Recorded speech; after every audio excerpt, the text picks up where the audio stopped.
Hi guys and welcome. Today's video is all about push bike lights. So stick around and stay tuned.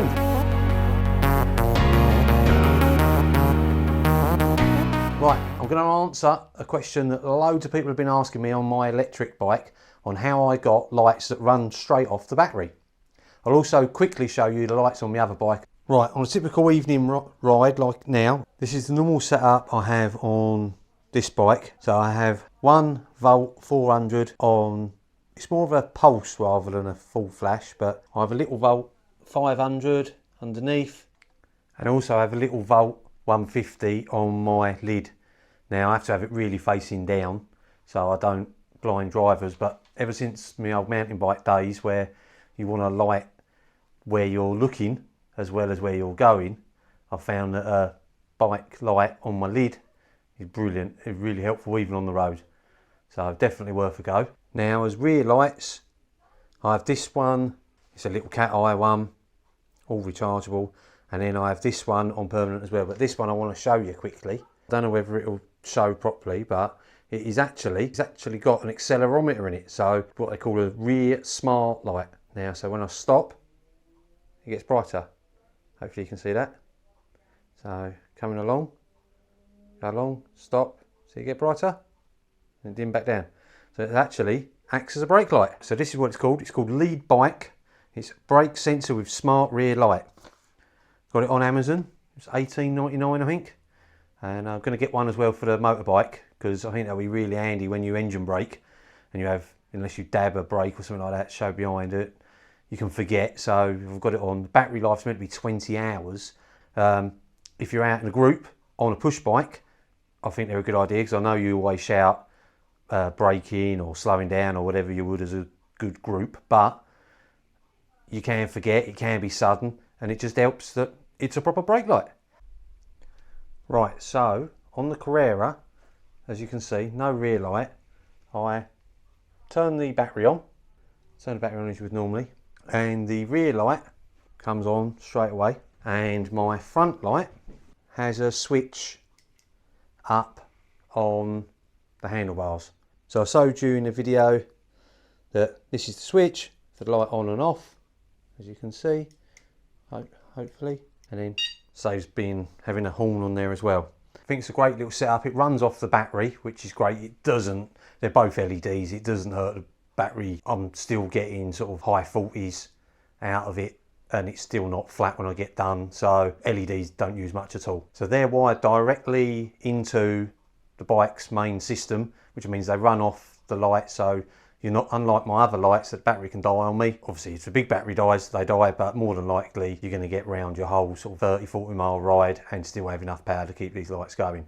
So it's another thing you don't have to charge up. It's a nice big bright light, so even during the day, as soon as you turn it on, it stays lit up. Right, on the Carrera Crossfire E, the frame comes set up to have front and rear derailleurs. Now, but it's actually a one-by system, so it has a rear derailleur but not a front. But the frame still has the holes to allow internally routed cables to come in. So that's where I've put the cable. So I'll show you this. So the switch on the handlebars is this cable.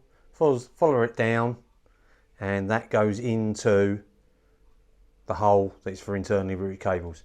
The front light cable, which is this one, comes out and goes into that same hole as well. So there's a couple of cables going in there anyway for the screen, so just follow them down. Now this pipe all the way down is totally hollow. It does mean when you get the kit, if you do it this way, it does mean when you get the kit you are going to have to cut the cables, because it is a nice easy plug and play system, except you're not going to get the ends through these little holes. The downside of doing this is the system is plug and play, and all the connections just push together, be nice and easy peasy, and you just would have a live and a neutral to attach. Now you can do that and have all the cabling on the outside, that's fine. But I wanted this one to be as neat as possible, and sort of what I was going to do with the Pinarello, I've managed to get them internally routed. Like I say, it is hollow inside, so it's fairly easy to run them down. Now I'll show you what two cables they are. Right, in my day job of making camper vans, I have to do a lot of electrics, so I'm fairly well versed with 12 volt camper van electrics, so electrics don't bother me. If you're unsure, please get someone that's got an idea. You don't need a full-blown auto electrician, but you know, it is still 33 volts and it will give you a jolt, okay? There isn't a plug and play system out there. Halfords don't make one, no one makes one. So you're just going to have to, unfortunately, give it a go. It's fairly simple when you get to it. If you wanted to plug and play it a bit easier, you could put them all through the bottom hole, thread all the cables all on the outside with cable ties, and then the only thing you've actually got to do is break that unused live, like I showed you. And even then, you're not actually cutting any cables if you pull off the cover cap, exposes the two prongs, push the prongs inside the black and the green block, and then tape it all together. Tape it as good as you can for waterproofness, and it will work with no cutting. Once you're happy with that, go a little bit further and then you can cut it and try and hide it inside the down tube. Okay, I hope this helps. I would say message me and I'll try and talk you through it, but it's something you're going to need to be there. You're going to need a friend that knows what he's doing, or having half an idea at least. Right, I've spun the bike upside down, but before you do that, you must remember to loosen and move your screen out of the way, because when it's resting on the handlebars, if you're going to do it upside down, you don't want your screen getting scratched, okay? Now, the bit you want to expose is this part that's on the angled down tube.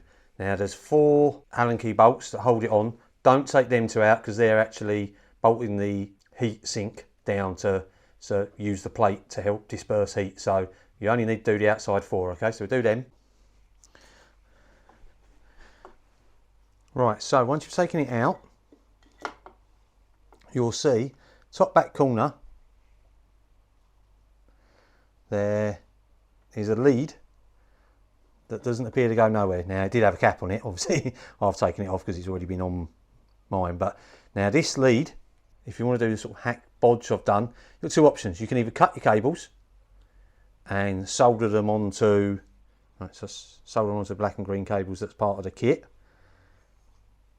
Or, like I did and has worked for nearly a year, I actually just exposed the 2 prongs. That's the live and neutral, as long as you get it around the right way. Luckily, black is black. Black is black, but to show you, 33 volts. So it's running at 33 volts. That side, I pulled the blank connector off it. I haven't got any more because I chucked it away. Neutral is the black. White you don't need. Red is the live. I did all that with the battery connected just to show you, because I had to show you that it was live and that was producing 33 volts. But when you're doing it, please disconnect the battery first. Right, so with the prongs connected round the right way, so neutral black is on black and the red is onto the green side. So pull the prongs apart slightly, you'll see when you actually start. But that is the one that comes with the kit. That's the one that's on the bike. Now, unfortunately, like I said, I had to, as you can see by these cut and reconnected cables, to get mine to go through inside the tube, so it was all hidden on the inside of the tube and down. So unfortunately, it isn't a plug and play system. It wasn't designed to be on the bike originally. I knew there would be a spare live, which there is, 3 volts. So as long as you disconnect the battery first, do all your wiring, put it back together. But 33 volts will give you a hell of a jolt. So, right guys, just before we get started, I wanted to say we are dealing with electrics. So I don't want you to not have a go. But on the other hand, you have got to respect that it is 33 volts. It can give you a jolt. So best of all, watch my video a couple of times. Take the battery off your bike. Have a look completely with the battery off. Get to know what you think you're going to do. Plan it all out first, okay? With totally battery off, dead. Get the prongs exposed. Then you're going to need a voltmeter to test it. And then when you're all happy and you think, yep, this is all going to be, then you can put the battery back in quickly. Yep, testing it, plough it around the right way, and then give it a go, put it all together with the battery off, okay? So I only put the battery on for a quick test, take it back off, wire it all up, and then when it's safe and it's all insulated, taped together, put the battery back on, and hopefully, well, hey, it'll all work. I'm sort of trying to say, don't be scared to give it a go, but also be careful that it is electrics. But I do think people should try and understand how things work rather than always going to places and not giving it a go. Contemplate wiring up a USB port that come up to the handlebars so I could charge my phone or something like that off the battery as well, because we've got a plan about doing sort of trips where we go from one B&B to the next and be able to charge up each night. So by doing like a 4 or 5 day trip and charging up every night, so I can charge my phone up en route. So that's probably my next plan. It's just finding something that can reduce down from 33 volts to the 5, which USB is. Hopefully that's helped you. Hopefully that's guided you a little bit more to start with. You're going to have to play yourself, but that's hopefully giving you a starter. And now you know the kit, now you know everything. But it's all just been filmed off one camera, so hopefully this has been quicker for me to edit, quicker for me to shoot, and get up quicker. I've got loads of stuff done that's half edited. I just haven't had a chance. It's just there's too much going on. So this will be quicker for me to edit and I'll get it out. I've got another one coming out from when I went to Superbikes at Cadwell when I took the motorbike. That should be coming out pretty quick because it's nearly done. And hopefully we should get some more push bike adventures as well. So I'll see you soon, guys. Don't forget to like and subscribe.